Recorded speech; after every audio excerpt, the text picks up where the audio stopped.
Described by its developer as a hostile interpretation of an immersive sim, Mosa Lina is a physics-based puzzle platformer that tasks the player with solving a series of short, simple challenges using a randomized set of tools. The goal is to touch every piece of fruit, then make your way to the portal to finish the stage. You're probably wholly unimpressed with my description of the game thus far, but that's the most accurate way to summarize it. To someone who's never played before, it might sound like this doesn't deserve a second glance. Hopefully, by the end of this video, I'll have shown you that Mosa Lina is not only a great platformer, but a brilliant puzzle game as well. Key to the success of Mosa Lina is its randomized loadouts. Every set of 9 randomly selected stages, a list of tools are picked out to be used in that cycle. Attempting a level gives the player 3 from the lot, meaning each try at a stage is different from the last. There exists a good amount of variety in the various items. Some produce objects, some fire objects, and some alter existing objects. Some make bombs or rockets, while others provide less destructive means of locomotion. Some are basic and straightforward, and others can be wildly unusual and unique. While each ability is simplistic in and of itself, it's the combining of them that makes this game shine. Because the goal of each level is so straightforward and open-ended, there exists a huge number of different ways a player could choose to go about solving the problem. Of course, it all depends on your loadout, which is what justifies the system. A player familiar with the game will come up with different strategies depending on what tools they are given, and more than that, has a plethora of different strategies that could possibly work. That's the beauty of such an open system. Items needn't be used for the purpose that they seem to be designed for. Rockets can be used to push the player, or push other objects such as fruit. Ladders can be used as bridges as much as they can be used as elevators. The timed return of the butterfly teleport can be a boon as much as it can be a bane. Physics play a huge role in shaping this aspect of the game. Each tool interacts with the physics system in some way. Creating an object is the baseline way that the various abilities do this, but many others influence the attributes of surrounding pieces instead. Each obstacle or terrain chunk is part of the fun. The fruits are themselves physics objects that can be interacted with to make your goal easier. There aren't any specific rules for which parts can be modified or experimented on, which means there are very few limits on the possibilities that an inventive player could come up with, deepening the puzzle solving and broadening the experimental field. Mosa Lina also has excellent visual conveyance. The physics of an object can be estimated somewhat just by looking at it before trying anything out. This makes it easier to visualize the result of some crazy experimental plan you have cooking, or under less stressful circumstances, understand how pieces will interact when pushed or levitated. The point system is also very open-ended. There isn't really any specified goal for earning points, but they exist anyways, and you can earn them for doing a variety of tasks, such as completing a level on your first try or touching every fruit directly instead of collecting it in another way. While it can seem that this system is not necessary, it provides a way for the player to test themselves along an easily understood metric, such as performing various challenge runs or going for high scores. Looking at this all together, we can see that Mosa Lina is great at providing a playground for a player to find their own sense of intrinsic motivation. In fact, it's a stated goal of the designer. It's this reckless abandonment of predictability that allows you to stop worrying about winning and frees you to enjoy the experimentation. Fun things happen more often if you don't force them. Having the systems be as open as they are is a great way to facilitate this objective. While the aim of the game is still to reach the fruit, a player is free to hit this target in a plethora of creative ways. They can even set limitations for themselves, such as never refreshing the item selection, using minimal tools, or other such challenges, such as points. Looking again to the Steam page, we can also get some insight into why Mosa Lina was designed to be this way. This game is a response to the current trend of immersive sim design, where every ability is perfectly suited to solve a specific problem in the game. In order to counter this lock and key philosophy, Mosa Lina is aggressively random.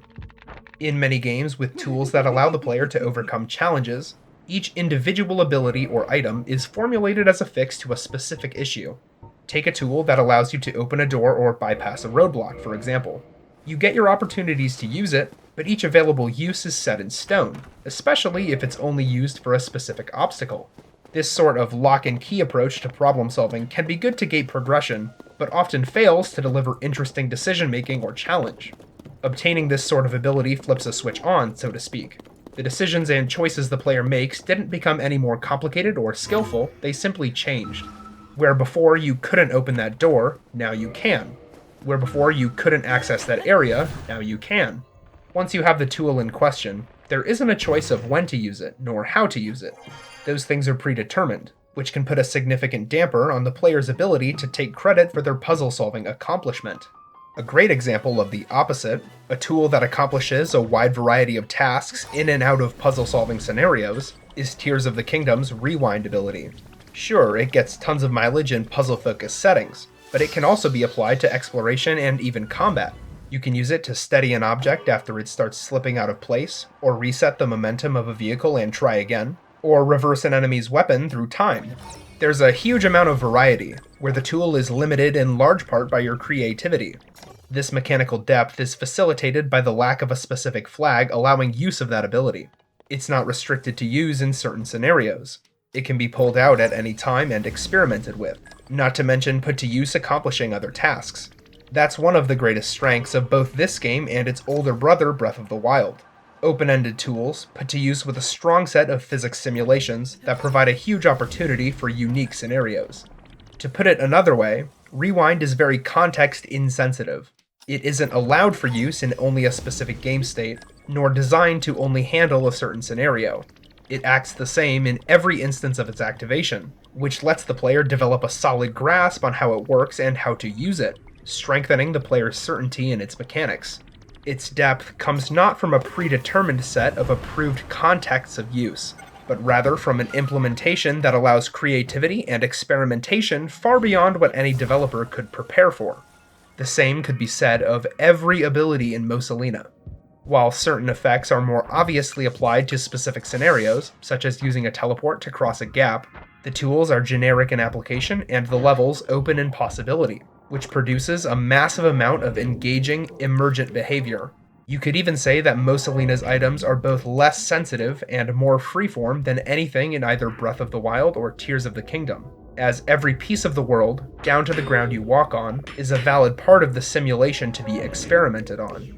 It's freed from the shackles of being a fair, crafted, and purposeful experience, instead focusing on its randomized elements, with the intuitive and experimental nature of the tools interacting with the physics system producing a great deal of mechanical immersion.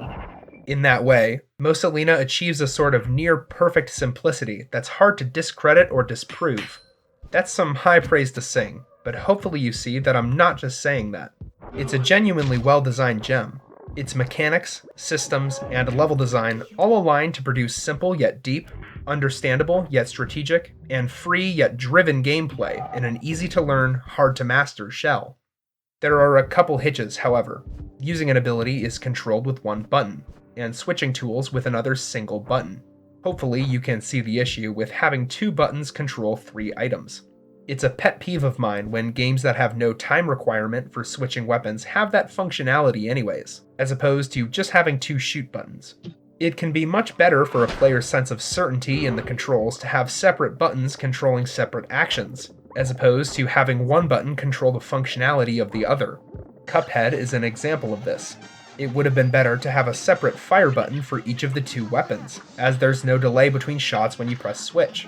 At least in that game, you only have to press switch once to get to either of your tools. In Mosa Lina, if you want to cycle back to the weapon you were just using, you have to switch twice, a very clunky action, especially if you need to switch quickly, such as in the middle of a jump. You could say that there should be 2 swap buttons then, one to go forward and one to go back, in which case there should probably just be 3 fire buttons instead. At the very least, there could be an option in the settings to change the way this is operated, as I can't really see an upside in having the input be awkward in a game of this type. There's another thing I want to point out as well, being the somewhat dubious inclusion of a reroll on the tools you are given. There's upside and downside to this mechanic, with the most obvious negative being that it lessens the impact of the shuffling.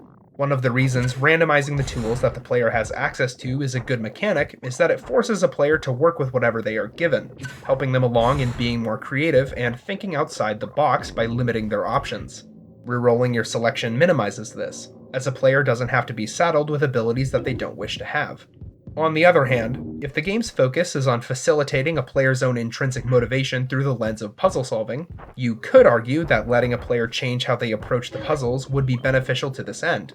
On the other hand, if Mosa Lina lets a player re-roll what items they have indefinitely, you could say that it should instead just let a player select what 3 tools they want from the list rather than re-randomizing.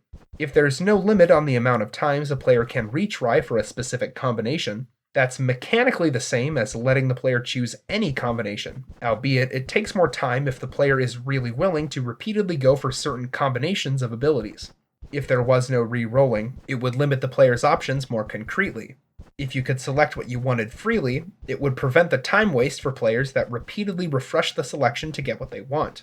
Both have a leg up over the current system, which is a shame, as I would guess that it was implemented this way to avoid the downsides of either.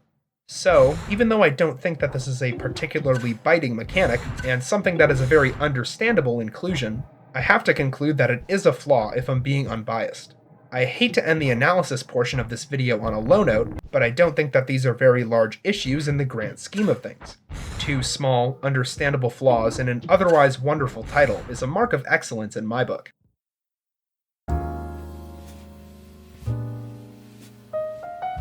Overall, Mosa Lina is a supremely slick, intuitive, and interesting puzzle platformer that offers a lot of mechanical depth and breadth.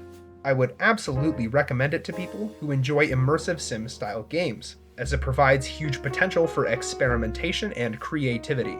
I would also say that many people who like easy-to-understand, hard-to-master platformers and puzzlers would probably find this fun as well. Really, I don't think that anything about this game would be a huge turnoff for most people. It seems that a large variety of different players would find this entertaining, so even if you don't really fit into one of the above categories, I think this game is good enough that you could probably find enjoyment in it. I give it a big cheesy grin and 2 thumbs up. I'd give it a 3rd if I had one.